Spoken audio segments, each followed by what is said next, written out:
What's up, everybody? Welcome to this week's podcast. It's going to be a bit of a short one this week because I'm going to try to get through the whole thing without coughing. Cross our fingers and see if that happens. But anyway, let's jump right in.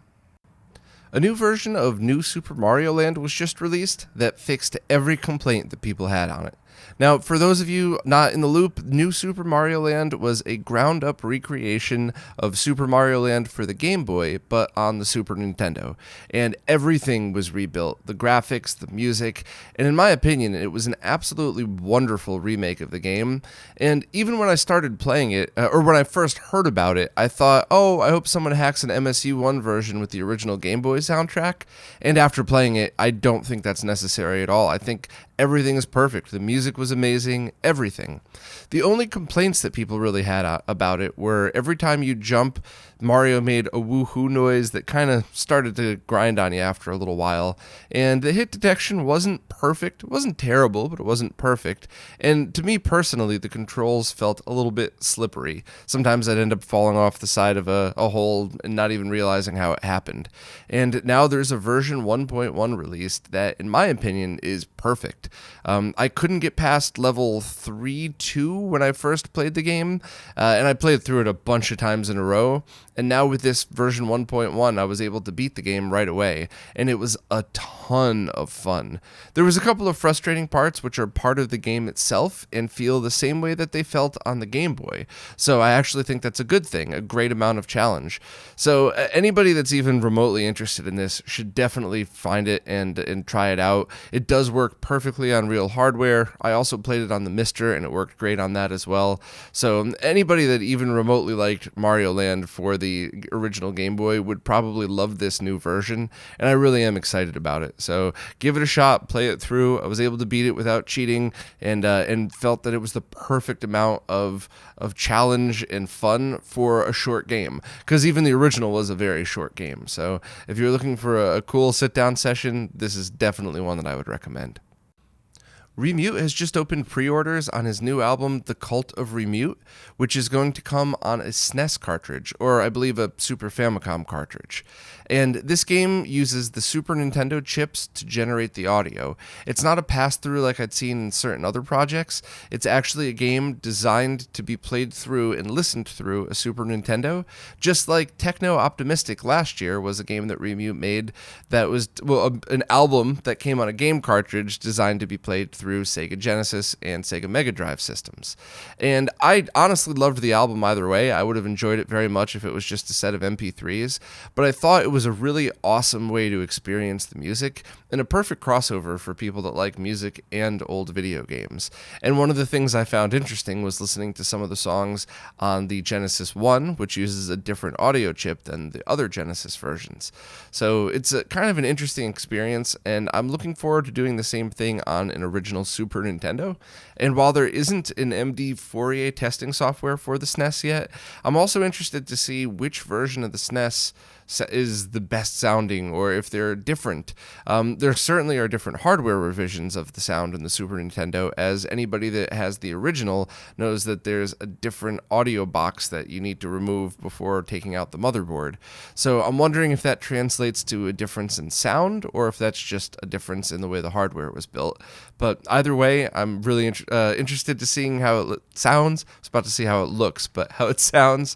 And I believe the album is shipping in April, so I pre-ordered mine, and as soon as it comes out, I'm definitely going to give it a listen, and I don't know, maybe figure out some way to do some fun video on it and some comparison. So if you're into Remute's music, definitely check this out. The Behar brothers have just released their VGA 16 kit and announced some enhancements to it as well. So this is a kit that installs into an MVS motherboard for the Neo Geo and outputs VGA as well as now component video as well, which is selectable via a switch. You can only use one output at a time, not dual, which is understandable and totally fine, and they're both output via the VGA port. So you just need to get one of those cheap shielded VGA to component cables, not converters, just a cable.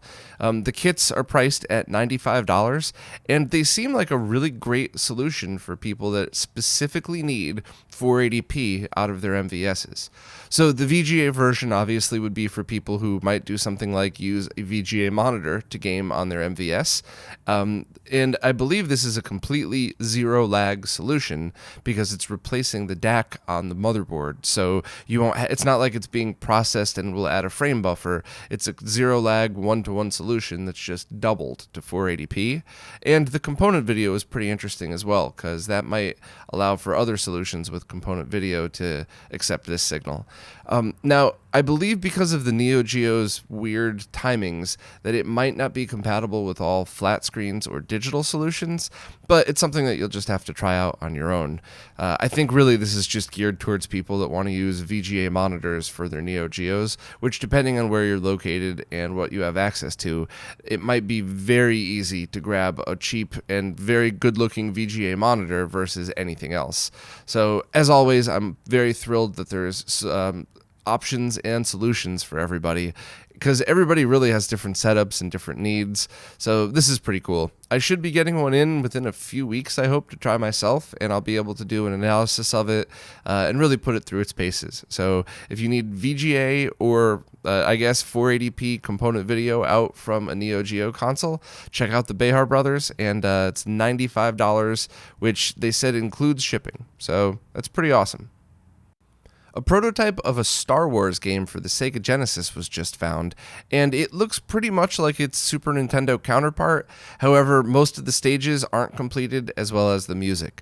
So while this ROM is playable on real hardware, the game itself isn't quite finished, but it looks great. And to be honest, as soon as I saw this prototype, I immediately got memories of playing the Super Nintendo version of Super Star Wars when I was a kid. And I definitely remember not being able to beat it. And at the time, I don't think we ever found cheat codes for it, so we weren't able to do things like level select or infinite lives or anything like that. But seeing the prototypes definitely making me want to go back and replay the original Super Star Wars just to kind of see how it holds up.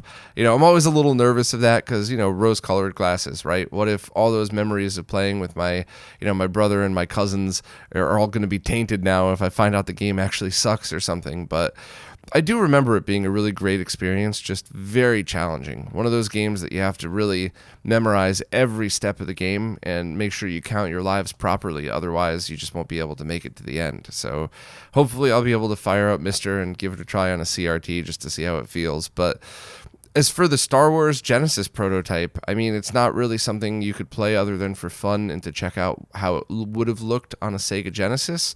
But even that, it's kind of fun in my opinion anyway. So maybe I'll fire this up on a Genesis, play it for a few moments, and then play the Super Nintendo version or something. But if you're interested, check out the post, and you could be able to download the ROM yourself and play it right on a ROM cart. Irken Labs have just released a line doubler called the RetroScaler A1.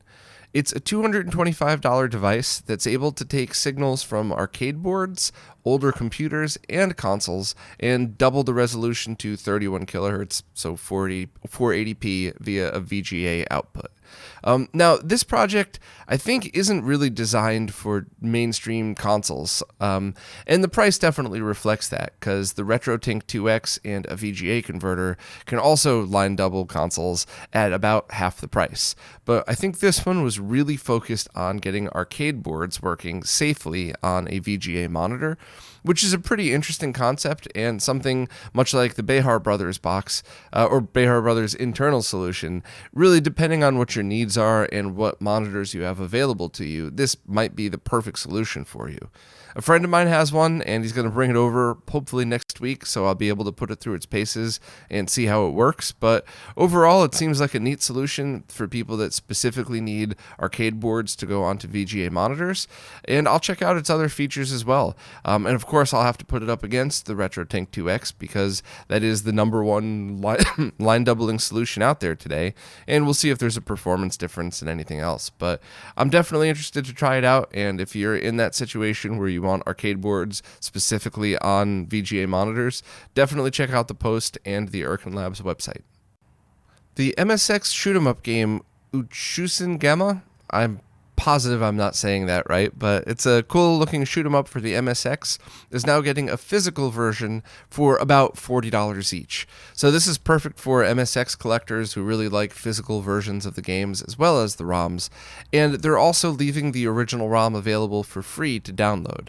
It's my personal opinion that I very much hope that they also have a PayPal donation link or something else like that for those of us who enjoy games but don't have the space for the physical collector's editions. I'd still like to always give back to the developers that make these things, if it's a game that I really like, of course. So anybody that's interested in the physical version, the links are all right here, and hopefully the same team will offer like a PayPal link for people that just want to throw a few dollars of appreciation towards a game that they may enjoy. Virtual Boy developer Thunderstruck has just completed an English translation on the game SD Gundam, and this is a translation that I believe was already started, and Thunderstruck just came in and got all of the last bits translated, as well as all the credits. And this is something that I always think is so important. I really love to see translations of any game, even when I kind of giggle a little bit, like Afterburner got a translation, even though I think there's like 10 words total in the game. But it's something that I feel is very important, because it allows people outside of one culture or language to experience a game the way that it kind of should have been experienced. And even though basic shooter games don't really need to be translated, stuff like this absolutely benefits from it, and I really think it opens up these games to a much wider audience. So I'm very happy that this is done. It's going to be playable via the HyperFlash 32, the upcoming ROM cart from Kevin Mellett, as well as anybody that has the ability to either flash their own Virtual Boy carts or has the original Flash Boy, and of course could also be played via an emulator as well. Also, just a reminder that a lot of these developers have Patreons. Thunderstruck does as well. And if you appreciate the work that developers do, please consider throwing even just $1 a month, because I think a lot of people tend to take and forget to give back. And I mean that respectfully.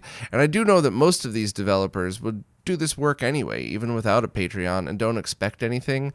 I've seen with my own life how people can dump a lot of their own time and energy into something, and sometimes it feels kind of thankless, even though there's probably tons of people out there that are appreciating it.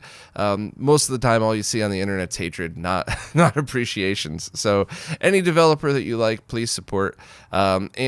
This game is available to download the patch right from the Planet Virtual Boy thread, and hopefully we'll see demos of the HyperFlash 32 coming up soon, so we'll be able to have easier ways to play this on real hardware.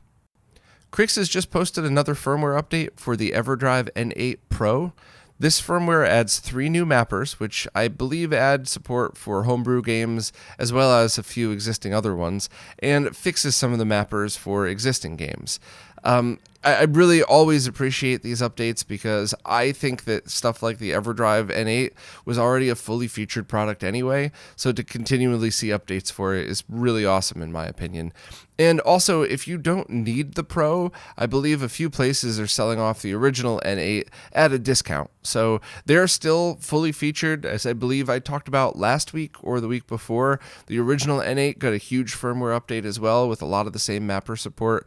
So, it really just depends on your needs, and if all you're looking to do is play the majority of NES games and not so much homebrew or anything like that, maybe now take the opportunity to jump on one of the less expensive original ones while they're still available. Once they sell out, that's it, because the main reason for the Pro was the limit of parts that were available for the original one. I think a few of them were going end of life, so get the old ones while you can. And if you're a huge NES fan and you want the best that they have to offer, the N8 Pro is definitely the one for you.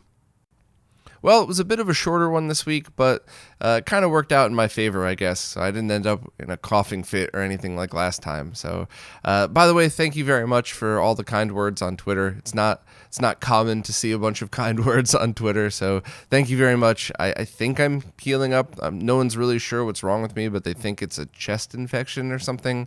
So I'm just loaded up on antibiotics and crap, which always make me loopy. So that's why I haven't really been working on videos or anything else. And for the first time in probably almost 2 years now, I've done very little, which I'm bad at. I think one of the things in life that I'm worst at is relaxing. Drives me crazy. I always want to be working on something and doing something, but I also don't want to do a half-assed job because I'm loopy on medication. So I'm trying my best to just chill out and get better, and I'm hoping that the next video I put up will finally be that Rad 2X SNES video that shows the different versions and stuff like that. So I don't know. I guess we'll see what happens next. But thank you all very much for your support. And of course, also thank you to people that support on all of the different platforms like Patreon. There's going to be some cool announcements for that coming up soon. I just got to get time to work it all out. But some pretty cool news that I'm proud of coming up hopefully next week, I guess. So anyway, thank you all very much for your support. I will see you next week and hopefully not be coughing and all nasally still.